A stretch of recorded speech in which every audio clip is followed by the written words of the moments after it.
Hi, it's Jonathan Goldhill, and welcome back to another episode of the Disruptive Successor Show. And today I have Eric Rebelo, who is the founder of a digital business development firm in Northern California that builds sales and marketing growth systems for service-based businesses by using online advertising, SEO, conversion websites, and media. So we're going to be talking with Eric today about online advertising, service business growth, conversion landing pages, copywriting, lead generation, and sales improvement as well. We'll probably get into some business and personal development. Eric, thanks for joining my show today. I appreciate you having me on. Should be a good conversation. Yeah, so tell the audience a little bit about how long you've been doing this and what's your elevator pitch if you have one. Yeah, so I've been in business now for about 4 years, and basically how it came about was I was in college for a while and I had a job. I was a manager of a retail location, and I was on a path to just, have a normal job and kind of like the computer tech field. And what happened was I ended up dropping out of college just because it wasn't suiting my interests. I ended up having to leave the job just because they weren't really taking care of the needs that I had as well, where I was giving out ideas, trying to make, my store better, and they wouldn't really take those ideas, even though they thought they were good. They were against protocol or whatever their little systems were. So I was on my own, and then I was working with some clients for free for a while, and then that's kind of just how it came to be. But I've always had an interest in marketing and media and sales and psychology and that type of stuff. So kind of grew my business around that. But yeah, we help service-based business owners kind of in the healthcare, B2B tech field, legal, and like home services. That seems to be kind of our niches, but just any service-based business that has a high customer value. And we just help you get more clients through traffic and ads, making these websites that convert into leads, following up with those leads with email and text, and then training your team on like inbound sales to try and close those leads. So we try to have a holistic type of approach to customer acquisition. All right. So let me start with some questions that start maybe from my perspective. Maybe it's going to be the listener's perspective, I'm hoping. Mm-hmm. But it seems to me that a lot of this is still relatively new to a lot of business owners. And like, I know I got involved in digital media in 2000. So that's 21 years ago. That's 2 decades ago. You'd think that this would be a pretty established business, and I think it is. But I think that there's a lot of marketing going on in this world where, I get hit up all the time on LinkedIn, for instance, and I imagine people listening to this are also similarly getting hit up a lot. And it probably is really hard to know who to trust and how to choose a digital marketer. So mm-hmm. I'm sure you've gotten hit with this type of question before. What are some things that people should think about when selecting, identifying a digital marketer, and maybe it should start with like, what are their needs first? So what are your thoughts on that? Yeah, there's a lot of people that are trying to do marketing and everything like that because they think it's easy or simple to do, and they couldn't be further from the truth. Customer acquisition and getting clients and scaling a business is probably one of the most difficult things there is because it's the lifeblood of your business. And if everyone could do it, then everybody would be millionaires. And obviously not everybody's millionaires. So it just goes to show that people are not coming at the problem with the right mindset and not really thinking about a holistic solution. So like I mentioned earlier, we handle the process from like attention to growth, right? Like from getting attention to of the marketplace, I should say, with advertising on the channels where, your potential customers hang out, whether it's LinkedIn, Facebook, Google, all that type of stuff, putting a paid message out there, sending that traffic to some type of landing page or website that converts into something like a lead, then educating those leads with emails and texts, and then also kind of helping with the sales process. It's like, that is a holistic approach. And my advice to anyone that, someone hits you up for digital marketing or business development or whatever it is, do they have a holistic approach? If they don't, then they're most likely not going to help you acquire customers, because if they're just doing ads, then maybe your website or your landing page could have errors on it that would make it difficult for that traffic to convert into leads. You know what I mean? And so on. Let's say they actually get the leads. What do they do with the leads? It's like, you have to have a full systematic type of look, at the problem, rather than just one little thing that ends up being only a small piece of the whole puzzle. So that's a big thing for me, is like, if they don't have a holistic approach. The other thing is, do they actually have customer results and everything like that, like testimonials? Are there other people that they've helped? That's a big one. And then also, like you said, do they understand what your needs are and like actually what you're trying to do? Because if you're trying to make an extra couple $1,000s a month, that's a different problem than you want to scale by another $100,000 in the next, or a couple $100,000 in within the year or something like that. There's different problems require different solutions, obviously. So that, I guess that would be my advice to people that are looking for like a digital marketer, is do they have a holistic approach, and do they really understand your problem at its core? Yeah, I think one of the problems, as you're probably aware, with small businesses is that, and I'm defining small businesses as really any business that's maybe under 50, maybe 100 employees. Okay, so just to give you an idea, one of the problems is that they are wearing so many hats and doing so many things, and that it's sometimes difficult to balance, like, what should our priorities be? Should we be working on improving our website? Should we be improving our SEO? Should we be getting more customer reviews on Google, or should we be doing it on Yelp or Houzz, or where our prospective customers are going to be looking? And like, these are 4 or 5 different things I've just laid out, and there's probably 10 others that are all like demanding our attention. And I know you're involved in all aspects of these, so how do we choose where we put our time first? How do we prioritize these things? Absolutely. So I use the 80-20 rule. People have probably heard of that book from Richard Koch, which is basically 80% or 20% of the things you're doing actually get 80% of the results. Right, so sure. You have to look at all of those different things and cut out all the noise that doesn't really have an effect that's large enough to really make a difference. So for example, getting Yelp reviews versus getting video testimonials from your clients. Those are two different things. In my opinion, getting video testimonials from your clients, however you need to do that, you get on a Zoom call if they're not in your local area. If they are in your local area, have a videographer come in and do like an epic video of that client, talking about your service. And it's like, that is going to be a lot more useful in your marketing than some random Yelp reviews. You know what I mean? So I look at everything from that point of view of, okay, your ad traffic really just comes down to, is your copywriting good, and is your ad creative good? Is your creative eye-catching? Does it make them stop while they're scrolling on their feed? And does your ad copy help them, or basically make them feel understood by you? You know what I mean? Like, when you're writing it, you're using the language that market uses. You're just kind of telling a story that it can relate to, like all that type of stuff. Then when you actually get to the landing page, I think a lot of businesses overcomplicate their website and landing pages, like to an extent that's, it needs to be simplified like a lot, because 80 cents of your dollar that you're spending on marketing, and when they finally get to that landing page, is on the headline and on like the copy that they see at first. Because what's above the fold, like right when you actually get to the website, is what matters the most. What marketing message do they see? What imagery? What is your call to action on that? And a lot of people aren't going to scroll down if they're not interested in that initial message. So kind of what I'm getting at with all this is, there's smaller, simpler facets of all of those different things that actually lead to most of the results, and you can just pretty much ignore everything else.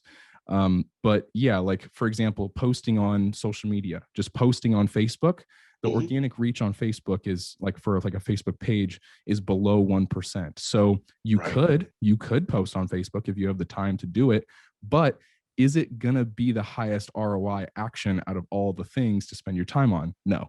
So that's when, ads come in and all that type of stuff. So for me, I would just lay out all of the different things that business owners are trying to figure out what to spend their time on, and then make a chart of, okay, this has the potential of this much ROI. This one is 2x ROI. This one could potentially be 5x ROI. Then you only focus on those high ROI tasks and see if they pay off. Isn't that pretty much of a guessing game though? It seems like it's been for me a guessing game as to where to put that money and time. And so Yeah. I know maybe it's a mistake, but one of the things I did was I spread my efforts amongst several Mhm. of these things. And, Got it. you know, Okay. so Yeah, yeah. no, for that, that's where I like to come in and help, right? So when I'm on the phone talking with clients, they always ask me questions like, "Oh, so like, you and your team also post on our social media platforms?" And I say, "No, that's not going to get you the highest ROI of all the things we're doing. We could throw that in there as a filler service, like a lot of agencies do, but I feel like it's just a waste of time for both of us as far as it is right now. You know what I mean? Like posting on TikTok, for example, is high ROI or can Mm-hmm. be if you're in the right market, because there's lots of organic reach on that platform right now for free. Instagram still has some, but like Facebook has zero organic reach basically. So it's not high ROI. I would say, it depends on where the business is at in their like revenue level. But if they are at a low revenue level right now, they could spend a lot of time trying to do organic content and things like that.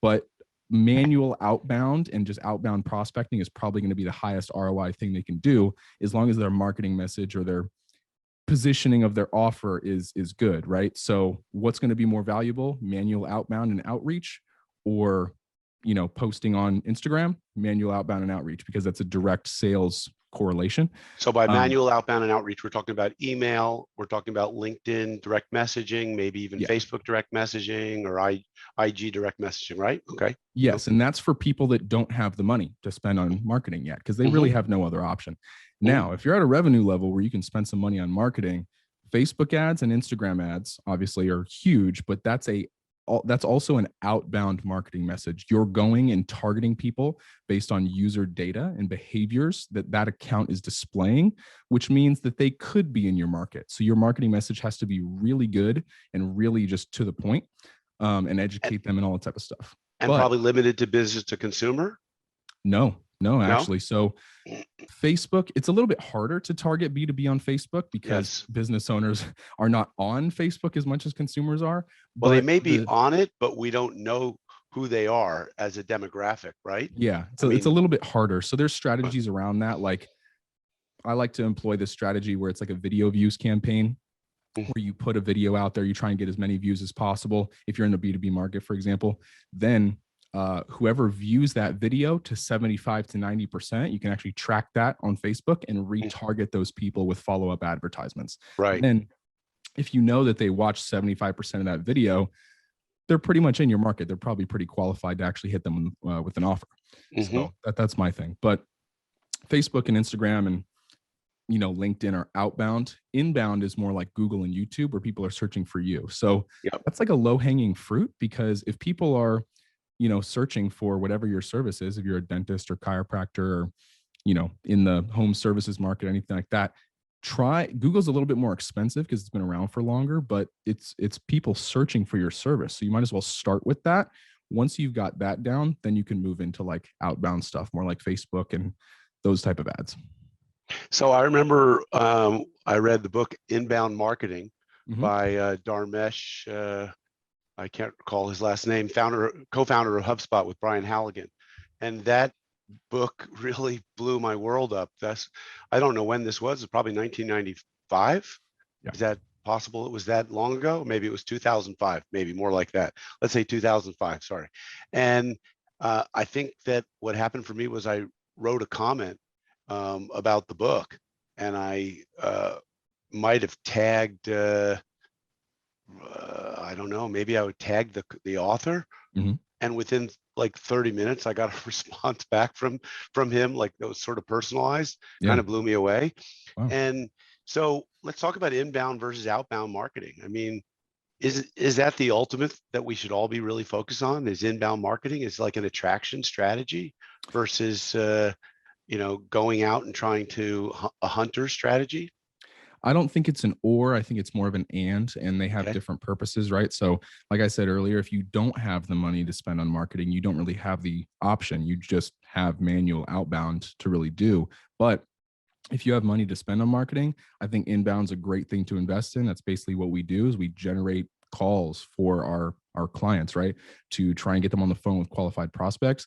But the reason why inbound is becoming so much more popular is because, kind of like you mentioned earlier, on LinkedIn, for example, people are getting hit up constantly. So the only people that are doing really well in manual outbound is not really being salesy, just mainly focused on starting a conversation and just trying to get that person on the phone to try and help them and educate them. Then that leads to a sales conversation. But a lot of people in manual outbound are just hitting them with a straight pitch right off the bat.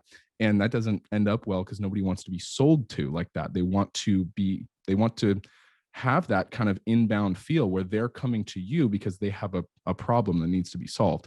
So that's why inbound works really well, is because they've qualified themselves and now they're on the phone with you. And now they're kind of, almost selling themselves on your service, in a way, after you like educate them on what it is. But sure, I think inbound is becoming more important because of how consumers, and I mean B2B and B2C, just consumers in general, their mindsets are shifting to, okay, if I want something, I Google it. If I want food, I Uber it. If I, or DoorDash or whatever, I want a taxi, I Uber it. Because they're able to have access to whatever they want in this information age. They want the same thing with your business. So they want to see an ad from you, go to your website, possibly convert into a lead because your offer is really good with whatever you're offering to generate that lead.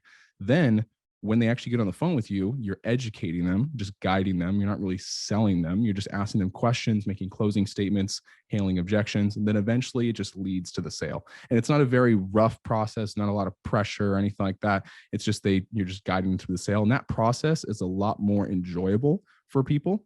So that's kind of what we try to do.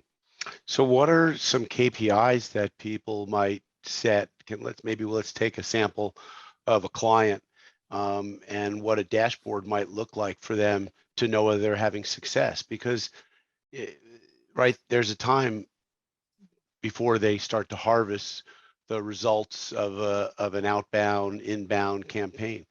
Yeah. Let's take a company, a home services company, for instance. What are some KPIs for that type of a business? Maybe give us an example. Yeah. So for ads in particular, what I look at is click-through rate, the number of impressions, and then how many leads that's converting, how many they're actually getting on the phone with, and then how many of the people that they get on the phone with do they close. So like pretty simple metrics. But something I actually laid out a while ago was this very interesting spreadsheet that I created to really show the difference between a 1% click-through rate and even like an extra 0.5% of click-through rate. And what click-through rate basically means is if 100 people see your advertisement and then one person actually clicks on it, that just counts as one click, basically 1% click-through rate. Sure. And 1% click-through rate on Facebook ads, for example, is like roughly like the industry average for a lot of different industries, even for like an average offer, not even something like super compelling, just very basic. Now, I'm going to quickly run through some numbers and I'm going to get a little bit technical, but I hope everybody listening follows along. So I'll try and make it super straightforward. So let's pretend that in the home services market, I know the basically customer value can range anywhere from $50 to a new roof for thousands and thousands of dollars, but I'm just going to make the numbers really easy. Let's say your customer, you profit $1,000 from your service. Very basic. Now on Facebook, for example, it costs profit. We meaning not revenue, right? Not revenue, profit. And is that net profit or gross profit? I like to clarify with people. That's gross profit. Okay, great. Yeah. Clear. So $1,000 gross profit. On Facebook, on average, it takes $20 to reach 1,000 people. So then basically 1,000 impressions of your advertisement. Now, if you spend $1,000 on ads, if you do the math on that, that means that you'll get 50,000 people to view your advertisement. Now, of those 50,000 people that viewed your ads, let's say 1% of those people actually click on your ad. That means you got 500 clicks out of those 50,000 views. Now, on a landing page, when they actually get to your website, you know what I mean, and they've clicked on your ad, the landing page conversion, industry average, again, it ranges a lot depending on the industry, but is roughly 2%. So of the people that clicked on your ad, 2% of those people will turn into leads, which means that of the 500 clicks you got, 2% converted and you have 10 leads. Right. Now, this is a number that like has been really tough to estimate, but the closing rate of those leads. Now, again, this number probably is the most variable number out of all of them. But I'm going to guess it's a third. Yeah, I even was pretty conservative with that, and I said 20%. Okay. 20% of the leads you convert, right? Right. So of those 10 leads, you converted 2, and now you got $2,000 in profit Right. off of $1,000 in ad spend. Not a good ratio. Well, I mean, it's 2x ROI. You put $1 in, you get 2 out. Yeah, I don't like to do anything unless it's a 3-to-1. So that's where I'm about to get to. So I'm saying that's like all averages, right?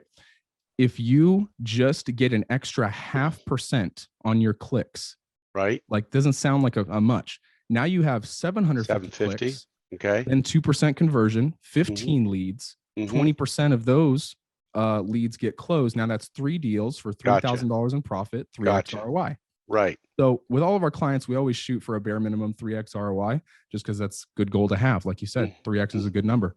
Now you start playing with these numbers, and if you make a spreadsheet of your own, you'll start to realize minuscule changes in these numbers will get you insane results.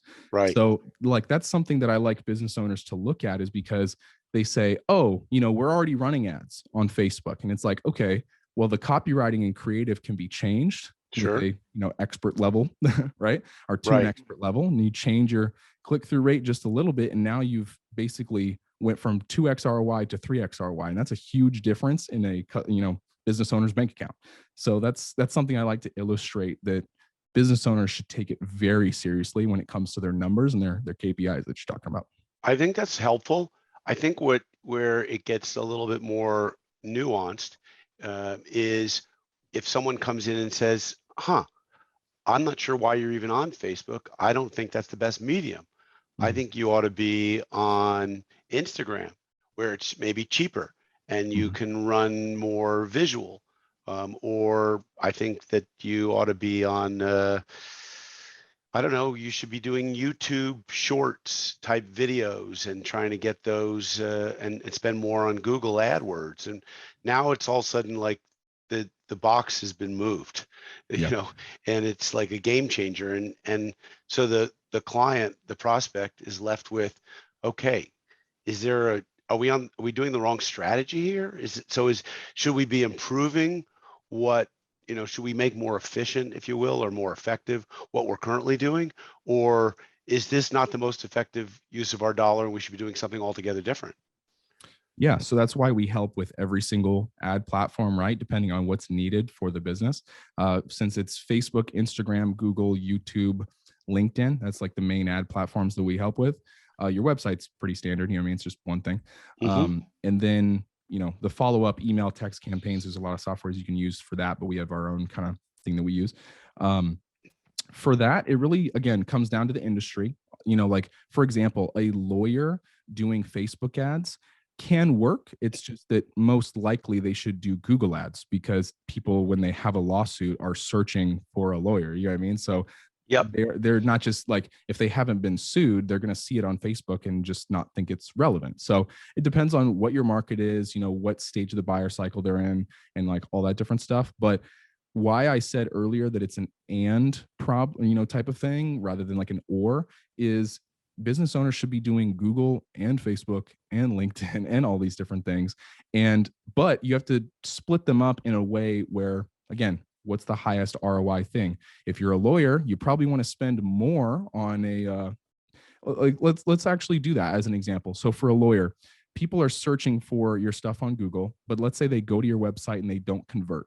What happens to those people? You can hit them with a Facebook retargeting campaign, because your Facebook pixel on your website, for example, tracked all those people. Now, when those people that were searching for you in the first place, but didn't end up converting for whatever reason, because they were distracted, they didn't fully resonate with your message for some reason or whatever it was, now they end up on Facebook or LinkedIn or whatever it is. And now they've been retargeted with an ad that, you can pretty much say whatever you want, but the general concept is, hey, we noticed you were on our website. Here's a different marketing message or a video or something like that that'll help you convert into a lead. So it goes going from Google to Facebook and LinkedIn is a good strategy for like a lawyer, because you're getting everything, but you're spending the majority of your money on Google to get them top of the funnel.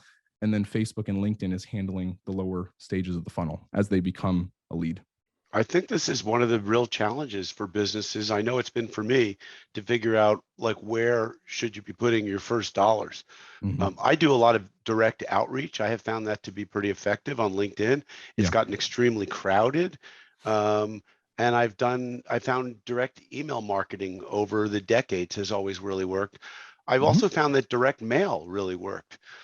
So some of my colleagues have said, wow, you have a really high cost of acquisition for a customer. And I've had one colleague years ago tell me like he gets all of his business just by referral. So what he does is he works his clients very hard for that referral. And like that never really, I always felt like that's an important strategy, but to rely on that solely when you don't have that many clients is a tough way to go. But I do think that one of the challenges here, Eric, is the number of options that people have, including, which we haven't and won't get into, is all the offline strategies, that might still work, which, for real estate people, you still get those postcards in the mail. For home service contracts, you still get people sending out, the marriage mail type stuff that, with the offers and the discounts. It's a lot to choose from, don't you think? I do. And that's where like basically discerning between those options is really important. But also like think about this. For example, the real estate person sending the postcard, yes, that works. Everything in marketing really works at some level, but to the extent of which it works is the thing that we need to discuss, right? It's like you send a postcard out and let's say, a small percent of them, respond, and you look at your costs for that, and to send those out is extremely high. But to get the same amount of attention on Facebook is a lot less, right? And it may not always be like that. There's always going to be these channels that are coming through, and Facebook might be dead in 10 years, and then TikTok's the new thing or whatever. And to my agency, it doesn't matter. Whatever the channel is to get your marketing message out there is the one that we're going to use as far as like digital goes. We don't really handle any offline stuff.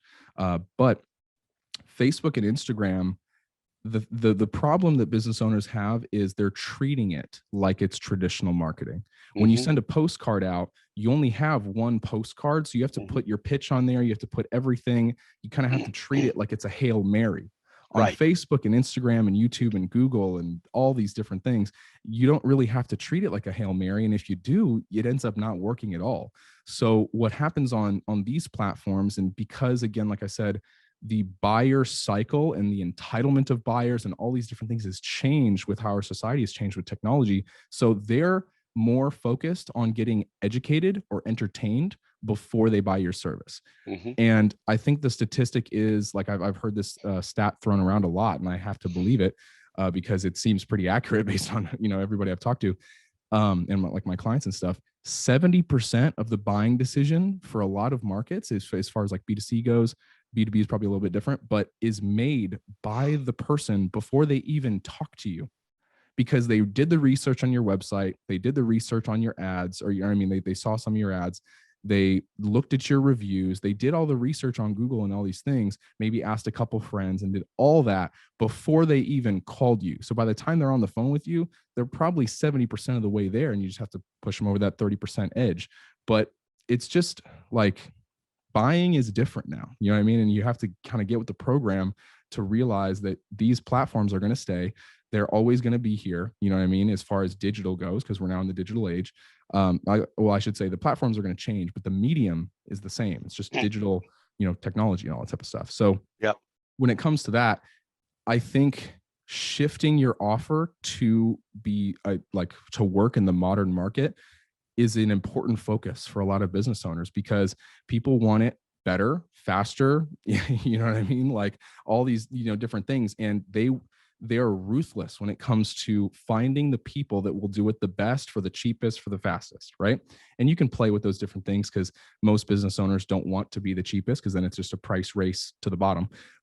But making your offer good and compelling is a big thing that I like to talk about too. And again, depends on the industry and market and all that type of stuff. But when it comes to making your offer compelling, like think about what your market actually wants, like deep down, and really speak to that. And that takes an expert copywriter to make your customers feel understood, right? So again, those are all things that we try to help with, because business owners are not usually well versed in those things because they're so focused on whatever their business is, Exactly. handling service delivery, handling culture and operations, and making sure their team is on board with their vision, and like all these different things, all the hats that you were talking about earlier, that, you know, basically coming up to date and getting modern with their marketing is this huge challenge that they see, but we try and make it a little bit easier. And you can find tons of YouTube resources, podcasts, all these different things to do that. But I would just make that a main focus of yours, of how can I make my offer good? How can I make it compelling? How can I put it right in front of the right people, and really test it for a long period of time? Because I see a lot of business owners don't test things for long enough before they decide that it doesn't work. And it's like, well, you know, like I've gotten on the phone with clients before, and they say, oh, well, I tried Facebook ads, or I tried Google ads, and they didn't work. And I'm like, huh, that's interesting, because I did some research and found these couple competitors of yours that are actually doing it successfully. So maybe we can model something off of what they're doing, or kind of figure out how they're doing stuff, make it unique, make it your own, and make it work for you. And then that kind of breaks a belief, or has like a mindset shift within them. They're like, oh, okay, like they're doing it. Why can't I do it? You know what I mean? So there's a lot that goes into it, but Yep. Yep. sorry for rambling on all that, but it's No, very that's all important. right. That's all right. Eric, can you share either or both a case study that you've worked on that you think is like really exciting, that has had an amazing result, or what's really hot right now that you think is something you've seen or that you're really excited about, and that's working really well? Yeah, I'll share both. So for a case study that I have now, this isn't typical results. It's just one, like you said, that I get Of excited about course. because it just shows how cool it is. So I was working with a B2B technology company out of Texas, and they basically sell to enterprise clients. So it is B2B. We were on LinkedIn with them and handling landing pages and stuff like that. And basically what we were doing was we were targeting basically purchasing officers of this service, right? Or basically people that handle the technology and engineering department of these enterprise level companies. And on LinkedIn, we got their attention. And like it's so crazy for some business owners to think about, that these people are on LinkedIn. It only takes one team member to see an ad, and then they finally go, hey, maybe I should show this ad on LinkedIn to my manager because I know it's relevant to us and I can get the credit for that. And like there's a lot of politics that kind of go into the workplace and all type of stuff with that.